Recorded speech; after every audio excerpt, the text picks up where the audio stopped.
Program Your Mind ditulis oleh Dil Pandey. Salam sejahtera bagi kita sekalian. Pernahkah ketika kita mengalami sesuatu yang tidak menyenangkan atau menyulitkan, pikiran kita mulai memikirkan hal-hal yang tidak sesuai dengan firman Tuhan? Pikiran kita juga mulai memunculkan pilihan yang berlawanan dengan kebenaran.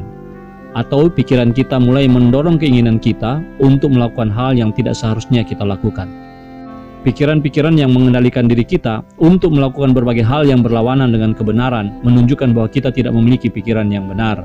Atau dalam istilah saya, pikiran kita tidak terprogram dengan benar atau dengan cara yang seharusnya dimiliki oleh orang percaya. Dalam pelajaran ini kita akan belajar memprogram pikiran kita dengan benar sehingga kita dapat memberi respon atau memikirkan hal-hal yang sesuai dengan firman Tuhan, sekaligus menjadi benteng perlindungan dari pikiran-pikiran yang bertentangan dengan kehendak Tuhan.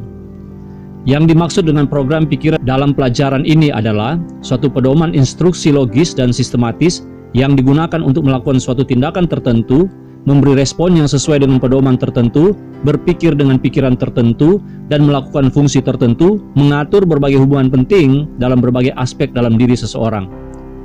Ketika pikiran kita terprogram dengan benar, maka kita akan memiliki kemampuan pikiran yang dapat menuntun dan memerintah berbagai aspek dalam diri untuk melakukan sesuatu yang sesuai dengan rancangan. Ini merupakan suatu rancangan panduan instruksi logis dan sistematis untuk melakukan, memikirkan, dan memberi respon tertentu atau melakukan fungsi tertentu. Ketika pikiran kita terprogram dengan baik atau dikelola dengan baik dan benar, maka ketika kita dalam keadaan tertekan, pikiran dan kehendak kita akan mengarahkan diri kita kepada kebenaran firman Tuhan. Pikiran kita akan menuntun kita untuk mempercayai apa yang dinyatakan dalam firman Tuhan, bukan sebaliknya. Berikut ini beberapa langkah yang perlu kita ambil untuk memprogram pikiran kita dengan cara yang benar, sehingga menghasilkan pikiran yang selaras dengan kebenaran firman Tuhan. Pertama, mengulang-ulang kebenaran firman Tuhan dalam kehidupan kita.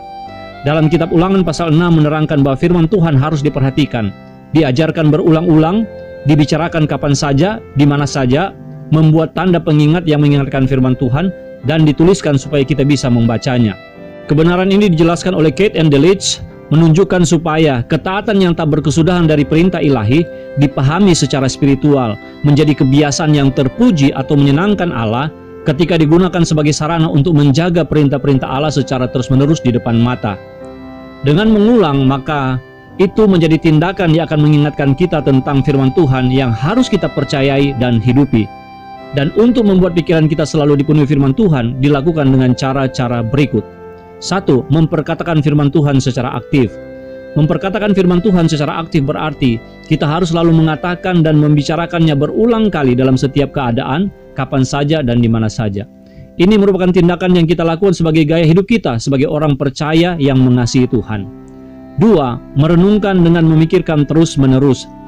Sepanjang hari kita harus memikirkan dan menyerap kebenaran-kebenaran firman Tuhan dalam perenungan, baik dalam waktu singkat ataupun lama, memikirkan sekilas ataupun secara mendalam.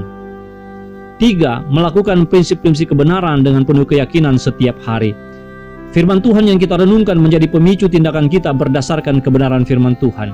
Perenungan firman memperlengkapi kita dengan kuasa dan petunjuk untuk melakukan firman Tuhan.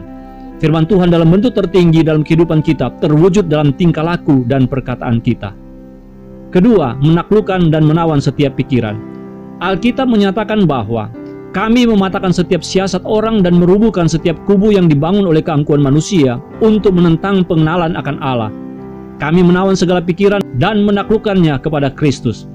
Kata siasat di sini diterjemahkan dari kata Yunani logismos yang memiliki arti yang merujuk pada imajinasi, ide atau argumen yang mampu mencegah orang untuk sampai pada pengetahuan yang benar dan membebaskan pengetahuan tentang Allah. Ini juga berarti suatu penalaran yang keliru dan argumen yang sombong. Sedangkan kata kubu berasal dari kata Yunani hupsoma yang memiliki arti mengatur diri, melawan, atau menyimpang dari pengetahuan akan Allah. Kedua kata tersebut membentuk pemikiran, penalaran, dan argumen angkuh yang menentang pengenalan akan Allah. Pemikiran seperti itu harus ditaklukkan dan ditawan dalam pengertian menangkap, menawan, dan memaksa untuk ikut dalam cara berpikir yang benar, serta memasang kembali pemikiran tersebut pada tempat yang selaras dengan kebenaran firman Tuhan dan pengenalan akan Allah. Dengan demikian, kita dapat memprogram pikiran kita dengan benar. Ketiga, membangun pikiran yang sehat. Orang percaya harus memiliki pikiran yang sehat sebagaimana dinyatakan oleh Rasul Paulus di hadapan Festus dengan berkata bahwa aku mengatakan kebenaran dengan pikiran yang sehat. Pikiran yang sehat haruslah menjadi pikiran yang dimiliki oleh orang percaya, dan untuk memilikinya kita harus memprogram dengan benar dengan cara satu, memikirkan hal-hal yang positif. Dalam konteks ini, kitab Filipi yang menasihatkan kita supaya memikirkan semua yang benar, semua yang mulia, semua yang adil, semua yang suci, semua yang manis, semua yang sedap didengar, semua yang disebut kebajikan dan patut dipuji.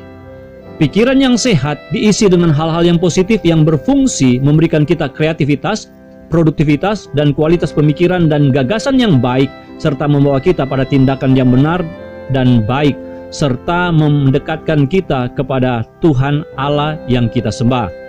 2. Pikiran yang dipersenjatai. Rasul Petrus menunjukkan bahwa karena Kristus telah menderita penderitaan badani, kamu pun harus juga mempersenjatai dirimu dengan pikiran yang demikian. Karena barang siapa telah menderita penderitaan badani, ia telah berhenti berbuat dosa.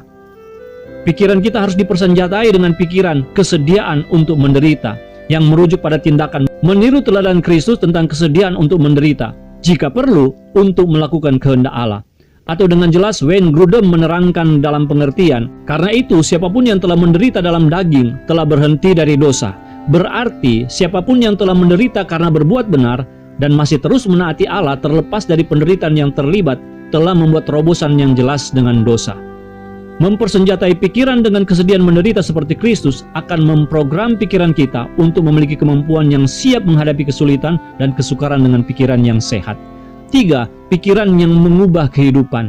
Pikiran yang sehat memiliki ciri mampu menjadi pemicu atau pendorong untuk mengubah kehidupan kita menjadi lebih baik dalam memahami kehendak Allah, seperti dinyatakan Alkitab bahwa janganlah kamu menjadi serupa dengan dunia ini, tetapi berubahlah oleh pembaruan budimu, sehingga kamu dapat membedakan manakah kehendak Allah, apa yang baik, yang berkenan kepada Allah, dan yang sempurna. Pikiran yang sehat memprogram kita untuk selalu menjadikan hidup kita lebih baik.